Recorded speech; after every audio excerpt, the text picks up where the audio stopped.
ನಮ್ಮನೆಯಲ್ಲಿ ಟೊಮೆಟೊ ಸಾರು ಮಾಡೋದಕ್ಕೆ ಬಳಸುವಂತಹ ಪುಡಿ ಇದು. ನಾವು ಸಾರಿನ ಪುಡಿ ಅಂತ ಕರಿತೀವಿ. ಇದನ್ನು ರಸಂ ಪೌಡರ್ ಅಂತ ಸಹ ಕರಿಬೋದು. ಹೀಗೆ ಸ್ವಲ್ಪ ಪ್ರಮಾಣದಲ್ಲಿ ನಾನು ಯಾವಾಗಲೂ ಮಾಡ್ಕೊಳ್ತಾ ಇರ್ತೀನಿ.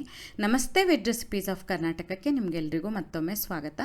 ಮೊದಲಿಗೆ ಇಲ್ಲಿ 15ರಿಂದ 20 ಒಣಮೆಣಸಿನಕಾಯಿಯನ್ನು ತೊಗೊಳ್ಬೇಕು. ಒಣಮೆಣಸಿನಕಾಯಿ ದೊಡ್ಡ ದೊಡ್ಡಾಗಿ ಉದ್ದುದ್ದ ಇದ್ದರೆ 15 ಸಾಕು, ಇಲ್ಲಾಂದರೆ ಒಂದು 20 ಬೇಕು. ನಾನು ತೊಗೊಂಡಿರೋ ಈ ಒಣಮೆಣಸಿನಕಾಯಿ ಮೀಡಿಯಮ್ ಖಾರ ಇದೆ.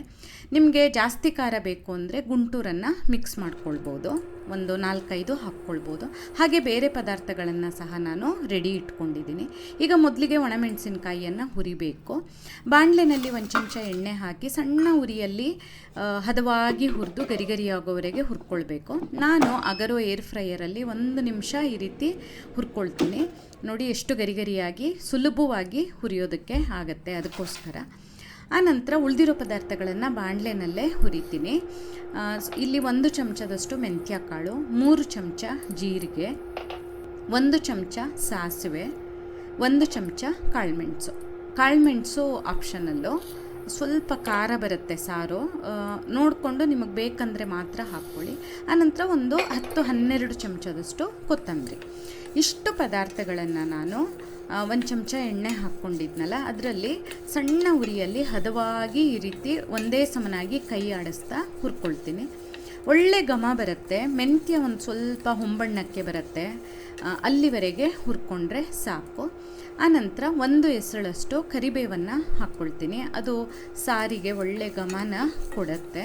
ಕರಿಬೇವೆಲ್ಲ ಸ್ವಲ್ಪ ಗರಿ ಆಗೋವರೆಗೆ ಹುರಿದು, ಈಗ ಇದಕ್ಕೆ ಈಗಾಗಲೇ ಹುರಿದಿಟ್ಕೊಂಡಿದ್ನಲ್ಲ ನಾನು ಏರ್ ಫ್ರೈಯರಲ್ಲಿ, ಆ ಒಣಮೆಣಸಿನಕಾಯಿಯನ್ನು ಸೇರಿಸ್ತಾ ಇದ್ದೀನಿ. ಏರ್ ಫ್ರೈಯರೇ ಬಳಸಬೇಕು ಅಂತೇನಿಲ್ಲ, ಸ್ಟೀಲ್ ಬಾಣಲೆ ಆಗಿರೋದ್ರಿಂದ ಹದವಾಗಿ ಚೆನ್ನಾಗಿ ಹುರಿಯೋದಕ್ಕೆ ಸ್ವಲ್ಪ ಕಷ್ಟ ಆಗುತ್ತೆ. ಹಾಗಾಗಿ ನಾನು ಏರ್ ಫ್ರೈಯರ್ ಬಳಸೋದು ಅಷ್ಟೇ.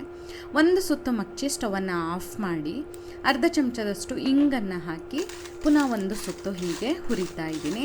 ಸ್ಟವ್ವು ಒಣಮೆಣಸಿನ್ಕಾಯಿ ಹಾಕಿದ ಕೂಡಲೇ ಆಫ್ ಮಾಡಿಬಿಟ್ಟಿದ್ದೀನಿ. ಇನ್ನು ಬಿಸಿ ಸ್ವಲ್ಪ ಕಡಿಮೆ ಆದಮೇಲೆ ಹುರಿದಿರೋ ಪದಾರ್ಥಗಳನ್ನು ಮಿಕ್ಸಿ ಜಾರಿಗೆ ಹಾಕ್ಕೊಂಡು ನುಣ್ಣಗೆ ಪುಡಿ ಮಾಡಬೇಕು.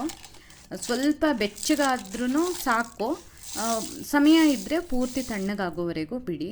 ನಾನು ಇಲ್ಲಿ ಸ್ವಲ್ಪ ಪ್ರಮಾಣದಲ್ಲಿ ಹೇಗೆ ಮಾಡೋದು ಅಂತ ತೋರಿಸ್ತಾ ಇದ್ದೀನಿ. ನಿಮಗೆ ಜಾಸ್ತಿ ಪ್ರಮಾಣದಲ್ಲಿ ಮಾಡಬೇಕು ಅಂದರೆ ನಾನು ಅಳತೆನ ಡಿಸ್ಕ್ರಿಪ್ಷನ್ ಬಾಕ್ಸಲ್ಲಿ ಕೊಟ್ಟಿರ್ತೀನಿ, ನೋಡ್ಕೊಳ್ಳಿ. ಗ್ರಾಮ್ ಲೆಕ್ಕದಲ್ಲಿ ಕೊಟ್ಟಿದ್ದೀನಿ.